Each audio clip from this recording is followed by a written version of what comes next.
Greetings, transporters. It's Dr. Kelsey Ralph, and today we're going to talk about parking and driving. Plentiful parking lowers the cost of driving, both in terms of monetary costs and other costs like stress and time spent looking for parking. When something is cheaper, we tend to use more of it. So, when parking is cheap, do we drive more? Our first piece of evidence comes from a study by Michael Manville, who used data from the American Housing Survey. First, he looked at families who had parking bundled into the price of their housing and compared them with families that had to pay for parking separately. As you can see, families with bundled parking owned more cars, spent more on gas, and were less likely to use transit. But parking isn't the only thing that differed between these groups. Households that pay separately for parking also had lower incomes. They also tended to live in places with better transit service and with more destinations within walking distance.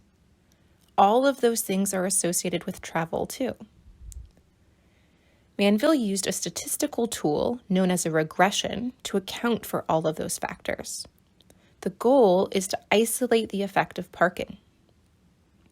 So even when controlling for differences in income, neighborhoods, and car ownership, Manville found large effects from bundled parking. First, let's talk about transit use, and we'll start by looking at the country as a whole. When controlling for other factors, the odds that a household uses transit is 56% lower if they have bundled parking than if they have to pay for parking separately. Within central cities, the effect of bundled parking is even stronger because parking is scarce and transit service is better. Controlling for a host of factors, again, including car ownership and transit quality, the odds that a household with bundled parking uses transit is 71% lower. What about driving, the main point of this video? Remember, we are still controlling for income, the built environment, and car ownership. Even so, Manville finds that households with bundled parking spent $48 per month on gasoline. This is a very large effect. It is larger than the combined effect of having good sidewalks, being able to walk to the grocery store, and having good transit access. Manville estimates that households with bundled parking drove 328 more miles per month, or about 4,000 more miles per year. This is a lot more congestion and pollution, all because of bundled parking.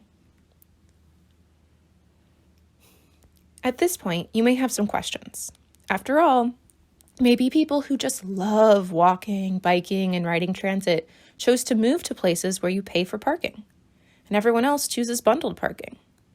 This is called self-selection, and it makes it really tricky to be sure about cause and effect. To address that concern, let me tell you about another very clever study that got around that problem using data from housing lotteries. First, some background. San Francisco offers a limited number of affordable housing units, and as you can imagine, demand for these units is very high indeed. They are assigned via a lottery.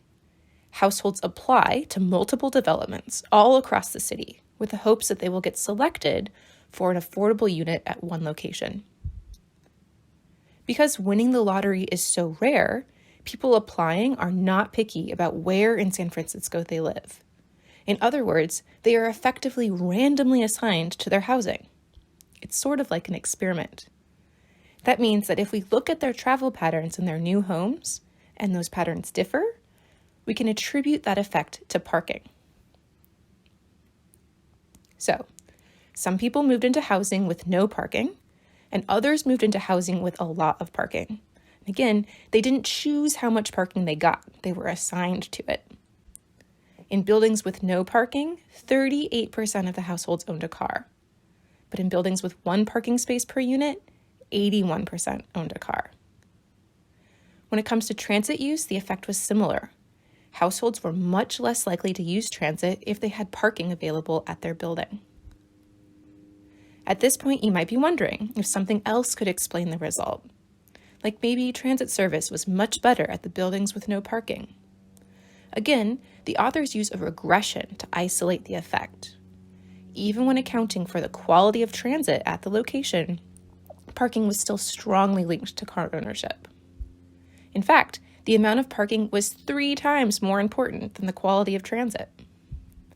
So to recap, more parking means cheaper parking, and cheap parking increases car ownership, increases driving, and reduces transit use. That's all for this time.